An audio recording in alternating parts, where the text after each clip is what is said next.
চারিদিকে এত অসম্পূর্ণ প্রেমের গল্প। কেউ কারো সাথে সারা জীবন তো দূরের কথা, 2 বছরও কাটাতে পারছে না। সবাই সবার উপর ক্ষিপ্ত হয়ে উঠেছে। ঠিক তেমনই কিছুদিন থেকে একটি ঘটনা মানুষের মুখে মুখে ঘুরছে। সেটা হলো বেঙ্গালুরুর ইঞ্জিনিয়ার অতুল সুভাষের অস্বাভাবিক মৃত্যুর ঘটনা। সবই নিজের সুইসাইড নোটে লিখে গিয়েছেন অতুল। এমনও স্ত্রী হয়। আর এইসব কিছুর মধ্যেই দুজন মানুষ দিব্যি কোনো কিছু তোয়াক্কা না করে একসাথে ছিলেন। এই দম্পতিও আর 5 জনের মতোই বিবাহ সম্পন্ন করে একসাথে ছিলেন।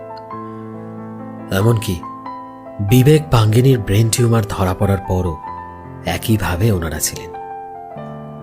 ওনার স্ত্রী চাইলেই সেই সময় ওনার হাত ছেড়ে চলে যেতে পারতেন, কিন্তু না, সেটা ওনার পক্ষে